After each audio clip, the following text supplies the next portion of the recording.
Deoria murder case in दिनों social media पर चर्चा का विषय बना हुआ है, जिसमें दो परिवारों की आपसी जंग के बीच 6 लोगों का मर्डर हो जाता है। आज आपको बताएंगे कि 6 लोगों का मर्डर क्यों हुआ और कैसे हुआ। अभी तक पुलिस की कार्रवाई कहां तक पहुंची, मुख्यमंत्री ने क्या कुछ कहा, विपक्षी पार्टियों ने क्या कुछ कहा। आइए सच से पर्दा उठाते हैं। सुबह 6 बजे 2 अक्टूबर गांधी जयंती के दिन प्रेमचंद्र यादव को पता चलता है कि मेरे खेत में सागौन का पेड़ गिरा हुआ है। वो देखने के लिए अपने ज़मीन को, अपने पेड़ को घर से निकलते हैं और रोड पर अपनी बाइक खड़ा कर आगे बढ़ते हैं। तभी पीछे से आवाज़ आती है कि मेरे द्वार से बाइक हटाओ। तो प्रेमचंद्र कहते हैं कि क्या ये तुम्हारी बाप का रोड है। बस यही एक छोटा सा वजह था कि ये घटना सामने आई है। बता दें कि इस कहासुनी के बीच प्रेमचंद्र और सत्यप्रकाश दुबे के बीच लफ्जों में काफ़ी बातें बिगड़ जाती है। प्रेमचंद्र यादव को गुस्सा आ जाता है और वो सत्यप्रकाश दुबे को एक तमाचा खींच के मार देते हैं। जब सत्यप्रकाश दुबे को तमाचा मारते हुए उनकी पत्नी किरण देवी देखती है, बेटियां देखती है, तो वो घर से बाहर आफन फाफन में निकलती हैं और गाली गलौज होता है, धक्का मुक्की होता है। फिर बातों बातों में वहाँ पर मारपीट शुरू हो जाती है। उसके बाद उनकी पत्नी किरण देवी अंदर जाती है। अंदर जाने के बाद धारादार हथियार लेकर बाहर आती है और सोचे न समझे प्रेमचंद्र पर हमला कर देती है। हमला करने के बाद प्रेमचंद्र खून से लथपथ हो जाता है। पासी के 2 व्यक्ति बचाने के लिए सामने आते हैं, पर किरण देवी कहती है कि तुम अगर बचाने आए तो तुमको भी मार डालूंगी। उसके बाद क्या होता है, प्रेमचंद्र की वहीं पर ऑन स्पॉट मृत्यु हो जाती है।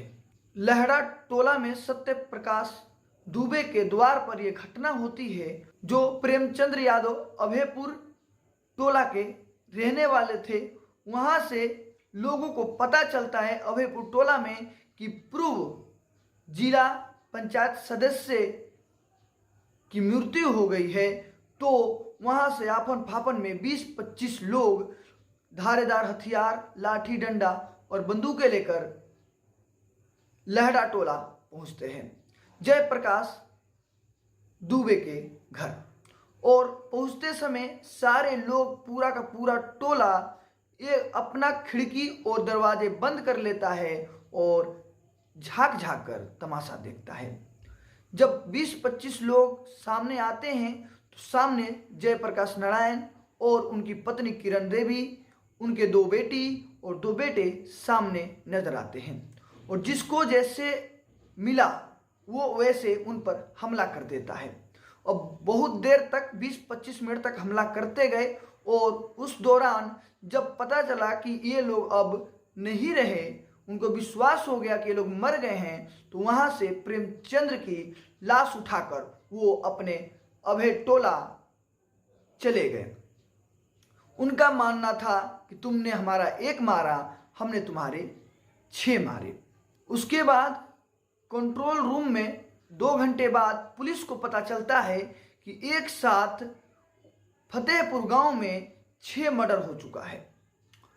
पुलिस दरोगा वहां पर पहुंचते हैं और देखते हैं कि लाशें पड़ी हुई है।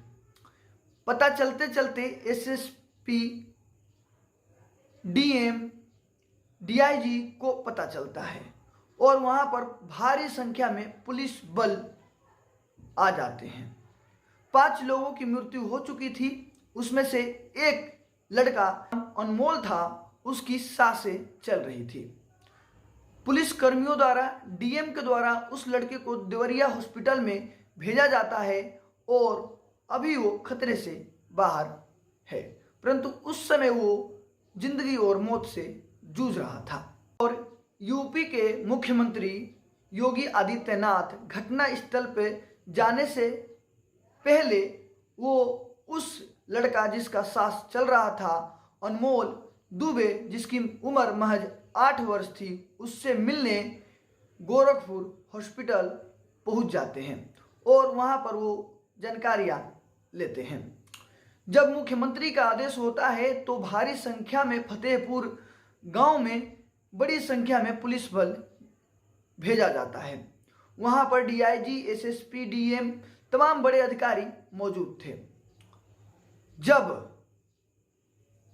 पूरे गांव में पुलिसकर्मी मौजूद थे, पूरे गांव में पूर्ण रूप से पुलिसों से घिरा हुआ था, तब एक लड़का सामने आता है जिसका नाम होता है दिवेश दुबे। वो 2 अक्टूबर सुबह के समय पूजा कराने के लिए बलिया चला गया था। एक और लड़का होता है सत्य प्रकाश दुबे का, जिसका नाम था गांधी, और उसका 2 अक्टूबर का जन्मदिन था। वो अपने भाई दिवेश से पूछता है कि भैया मेरा आज जन्मदिन है, हमें क्या गिफ्ट दोगे? तो दिवेश कहता है कि आज मैं बलिया जा रहा हूँ और वहाँ से जो भी दान दक्षिणा मिलेगा मैं तुम्हें दे दूंगा, तुम्हें जो भी मर्जी हो वो खरीद लेना। दिवेश 5 लाश यानी अपने पिता, अपने माता और 2 बहनें और अपने भाई को लाश का अंतिम संस्कार करता है। सत्य प्रकाश दुबे की बड़ी बेटी, जिसकी शादी हो चुकी है, वो बताती है कि ये प्रेमचंद्र यादव से विवाद क्यों था। आपने अभी सुना कि देवरिया मर्डर केस कैसे हुआ, अब बताएंगे ये विवाद क्यों था। स्वामिता बताती है कि मेरे पापा सत्य प्रकाश दुबे और मेरे छोटे पापा साधु दुबे, ये दोनों के बीच 2 तरीके की बातें निकल कर आती हैं। एक कि साधु दुबे, जो सत्य प्रकाश दुबे का छोटा भाई था, उनके हक में 9 बिगहा जमीन मिली थी और वो प्रेमचंद्र यादव से 2.5 लाख रुपया लेने के बदले प्रेमचंद्र ने 9 बिगहा जमीन हथिया लिया था। दूसरी बात यह निकल कर आती है कि साधु दुबे सत्य प्रकाश दुबे यानी अपने बड़े भाई को नीचा दिखाने के लिए प्रेमचंद यादव के हाथों में 9 बिगहा जमीन बेच दिया था। यही कारण रहा कि दोनों के बीच आपसी मतभेद होते रहे। जबकि सत्य प्रकाश दुबे कई बार थाना में एफआईआर, कई बार शिकायत कर चुका है कि मेरे जान को खतरा है, ये मुझे प्रेमचंद्र यादव नीचा दिखाता है और मुझे पर मारने की धमकी देता है। ये सारी बातें भी निकल कर आ रही हैं। अगर सत्य प्रकाश दुबे की बात उस समय शासन और प्रशासन सुन लिया होता तो आज ये घटना नहीं होती। तो ये था पूरा मामला, किस तरह से घटना हुआ, क्यों हुआ और इसके पीछे की वजह क्या थी। मुख्यमंत्री का आदेश हो चुका है कि इसको जो भी व्यक्ति इसमें शामिल है उसको सजा मिलेगी। अभी 25 व्यक्तियों को सलाखों के पीछे डाला जा चुका है, केस चलेगा, कार्रवाई होंगी, कई लोगों की सजाएं भी होगी।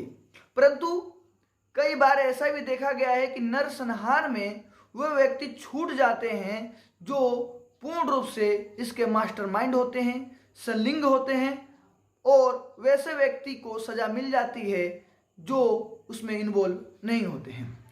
परंतु उम्मीद करते हैं योगी आदित्यनाथ जी से कि इस घटना में जो भी आरोपी होंगे उनको कड़ी से कड़ी सजा होगी और जो बच्चा अनमोल और द्वेष जयप्रकाश दुबे के फैमिली से हैं उनको उच्च शिक्षा के लिए, उच्च व्यवस्था के लिए मुख्यमंत्री से सहयोग मिलेगा। वैसे सोचने वाली बात है, मात्र 9 बीघे जमीन के लिए 6 मर्डर हो जाता है और देखते ही देखते ये पूर्ण रूप से पूरे भारतवर्ष में चर्चा का विषय बन जाता है। तो इस कहानी को सुनाने के पीछे का तात्पर्य यही था कि आप भी सतर्क रहे, सावधान रहे और लालच ज़्यादा ना करें। वैसे उम्मीद करते हैं कि कड़ी से कड़ी सजा मिलेगी। और आप सभी देख रहे थे हेडलाइन भारत में था आप सभी का भाई तेजा। जय हिंद,